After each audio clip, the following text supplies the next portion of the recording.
Hi everyone, welcome to the video. In this video, you'll be learning how to make a spur gear, the simplest of all gears with a circular disc in the center and teeth-like projections coming out of it. Let's go ahead and get started. We will drag a cylinder onto the work plane. We will first be working on the circular disc that is there in the center. For the cylinder to look like a disc, we will maybe reduce its height to 10 mm and it looks like a disc now. So for the teeth like projections that come out of it, let us drag another cylinder, change its height also to 10, its width to 2, its length to 5. And with this we have one tooth of our gear ready. Let's duplicate it so that we have two of a kind. And let us now zoom in on all three objects that we've made. So let's drag our circular disc in the center. Let's go to the top view now and make it fit onto four squares of these grids so that it's easy for me to know where to place my these teeth of the gear. So let's move this one over to the center line that is present here and penetrate it a little into the gear. Let's drag another one as well and place it in the exact opposite of the first one and penetrate it a little into the circular disc-like object that is there. And now that we have both of them in front of each other, we will simply be using the duplicate option because placing each and every teeth like projection onto the gear is a bit of a task. So in order to ease it up, we have the duplicate option with us.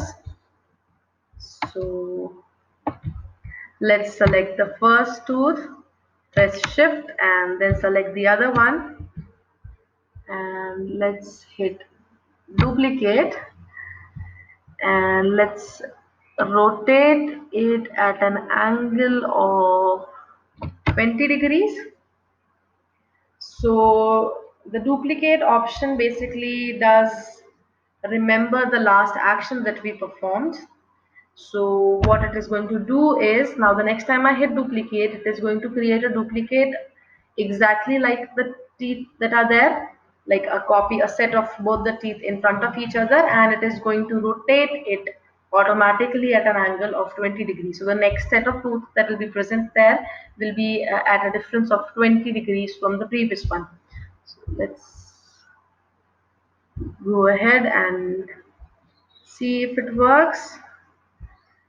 Likewise, you can hit duplicate a couple of times.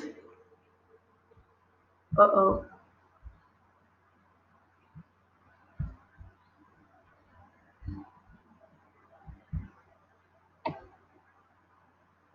Yep. So with this, our gear is ready. Now we will go ahead and group this entire thing so it becomes one single object instead of these many teeth and a circular disc. So when we print it, when we 3D print it, it's going to come out like a single object. Now for the center hollow part of the gear, we will simply drag another cylinder onto the work plane and change its dimensions to 2 as the width and 2 as the length. Make it hollow. Then select both of them. Click on center align them such that the hollow cylindrical pipe fits exactly in the center of the gear that we've made. And now we simply need to go ahead and select both of them and click on group. So the hollow cylindrical pipe will then be subtracted from the solid object that is present there. So you can see we have a perfect gear now. And you can go ahead and make a duplicate of this gear as well, change its dimensions, make a bigger gear out of it, and practice. So that's it. Thank you for watching. Happy tinkering.